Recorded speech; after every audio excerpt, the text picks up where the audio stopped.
வரும்போது என்ன தூங்கல? இல்ல ஏன் மணி 1 தூக்கம் வரல. அதான் ஏன் கேக்குறேன்.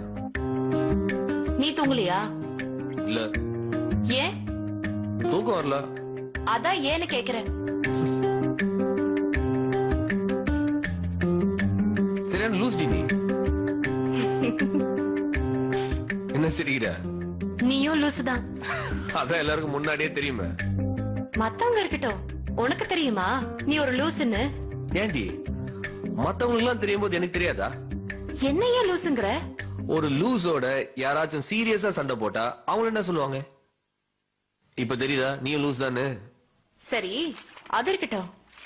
வரும்போது உருன்னு முறைச்சிட்டு இருந்த, இப்ப என்ன கொஞ்சல கெஞ்சல பேசுற? சரவணன் எப்பவுமே ராத்திரியில பொண்ணுங்களோட சண்டை போடவே மாட்டான். உனக்கு இருக்கிற நக்கல் இருக்கே. சுதாதான் சீட்டை ஒளிச்சு வச்சான்னு அண்ணகிட்ட சொல்லிருக்கலாம்ல. எதுக்கு தேவையில்லாம அவ பண்ண தப்புக்கு நீ திட்டு வாங்கின? சுதா மாட்டி விழுந்தா அந்த மேட்டர் அப்படியே முடிஞ்சிருக்கும். அவளை மாட்டி விடாதனால்தான் ஒரு தியாகி இமேஜ் கிடைச்சிருக்குது.